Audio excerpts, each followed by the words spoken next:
Hi friends, welcome again to my YouTube channel, Tiny World with Big Secret. Yesterday we already talked about the viruses and microorganisms. That there we talk about how the viruses rely on a host cell. So today I want to show you something that about the viruses. Okay, मैंने कुछ PPTs बनाई हैं इसके लिए. मैं I hope you like this one. Okay, तो मैं आपको बताती हूँ एक एक करके वन बाय वन. तो ये चीज़ें देखो वायरसेस के बारे में. It is a smaller than bacteria and can only be seen with the powerful microscope. आपको पता है ना, आपको मैंने चीज़ें आपको पहले बताई थी कि ये जो होता है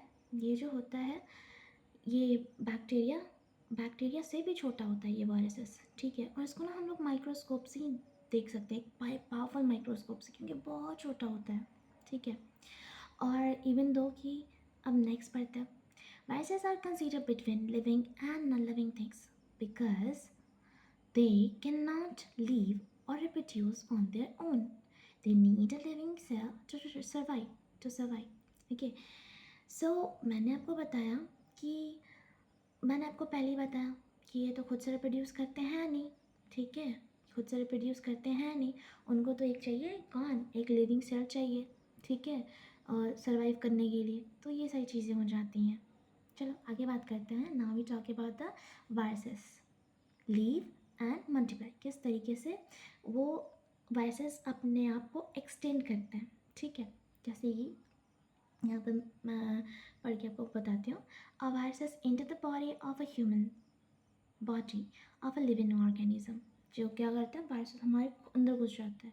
ठीक है, हमारे अंदर घुस जाता है और किस तरीके से इन्फेक्ट करता है हमें, वो चीज़ें बताई गई हैं. जैसे कि देखो, it goes inside a living cell, use that cell machinery to make many copies of itself. Even though क्या करता है, वो हमारे अंदर घुस करके हमारे सेल के ऊपर हाईजैक कर लेता है और अपनी बहुत सारी कॉपीज़ बनवा लेता है. ठीक है, सिंपल वर्डिंग में समझो. ठीक है, अब बात करते हैं when new viruses are made, they spread and infect the other cell. क्या करता है कि जब नए वायरसेस बन जाते हैं ना, तो बाकी सारे सेल को वो इन्फेक्ट कर देता है, जिससे हमें बहुत सारे सिम्टम देखने को मिलते हैं हमारी बॉडी के अंदर. ठीक है, आगे बात करते हैं डिजीज़ेस. क्या क्या डिजीज़ काउजेस होते हैं. जैसे कि यहाँ पे देखो, मैंने एड्स के बारे में लिया है, कैसे ये इंसान खांस रहा है और इसको किस तरीके के सिम्टम हो रखे हैं, इसको फ्लू हो रखा है. तो मैंने कुछ पिक्चर लिया है जिससे आराम से समझ में आ जाएगा आपको.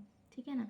तो जैसे कि कुछ कॉमन डिजीज़ेस हैं, जैसे कि कॉमन कोल्ड हो गया, इन्फ्लुएंजा हो गया, मीज़ल्स हो गए, या फिर चिकन पॉक्स हो गया, पोलियो हो गया, कोविड हो गया. ठीक है, कैसे फैल जाता है हमारे बॉडी के अंदर, बाप रे, पता है ना आपको.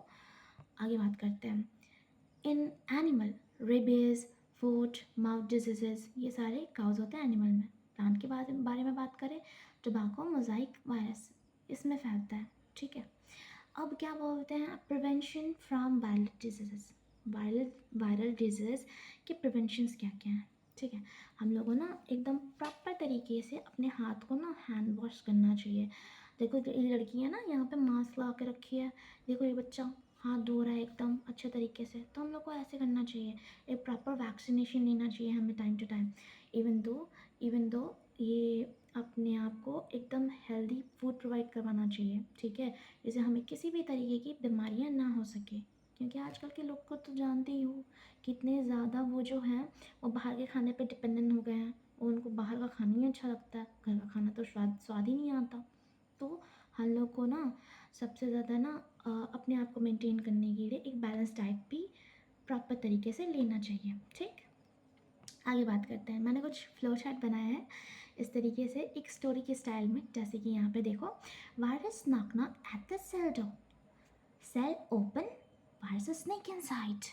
Virus snake inside. Many viruses come out. Person look sick. बहुत ज़्यादा ख़राब दिखता है ना, बहुत ज़्यादा उसकी तबीयत ख़राब सी लगती है ना. तो इस तरीके से होता है. फिर आगे क्या होता है, फेमस साइंटिस्ट के बारे में. जैसे कि इन्होंने डिस्कवरी किया था वायरसेस को, ये फर्स्ट ऐसे साइंटिस्ट थे जिन्होंने वायरस की डिस्कवरी की थी, दिमित्री। ओके, लुइस पास्चर ने वैक्सीनेशन के बारे में बताया था, इवन दो कि उसने स्टेटमेंट दिया था, इवन दो उस वैक्सीनेशन जो था, टीकाकरण, उनके चीज़ें जो भी इन्वेंशंस किए थे। ठीक है, आगे बात करते हैं कंक्लूज़न क्या है। कंक्लूज़न ये निकल के आता है कि viruses are harmful. Viruses harmful तो होते हैं, ठीक है, बहुत हार्मफुल होते हैं हमारे लिए, लेकिन ये बहुत ही ज़्यादा यूज़फुल होता है साइंस के फील्ड में, ठीक है, मेडिसिन्स के लिए सबसे ज़्यादा। ये आज जो भी चीज़ें हैं, कोविड नहीं आया था, हम लोग क्या जान रहे थे चीज़ों को? जान रहे थे क्या? नहीं ना। कोविड हो गया, इन्फ्लुएंजा हो गया, बहुत सारी ऐसे वायरल डिजीज़ होते हैं जो कि हमें नहीं पता होता है। एड्स हो गया, पता था क्या? नहीं ना। धीरे धीरे वो चीज़ आती गई और हम चीज़ें जानते गए, ठीक है। तो इस तरीके से चीज़ें चलती हैं। तो आशा करती हूँ ये मैंने लास्ट में ऐसे स्टे हेल्दी स्टे सेफ का ऐसे फ्रेम बना करके यहाँ पे डाला है। और आप लोग भी हेल्दी रहो, सेफ रहो। आशा करती हूँ कि आपको ये वीडियोस पसंद आया हो। तो आज का वीडियो हम लोग यहीं पे रखते हैं और हम लोग बात करेंगे बाद में फर्मेंटेशन के बारे में, ठीक है। तो यहीं पे स्टॉप किया जाए। और अगर आपको अच्छा लगा हो तो प्लीज़ सब्सक्राइब करना और लाइक करना, और अच्छा लगे तो और इवन दो कि शेयर कर देना अपने फ्रेंड्स, अपने जितने भी फ्रेंड सर्कल होंगे ना, सबको, ठीक है। तब तक के लिए बाय बाय, सी या एंड टाटा।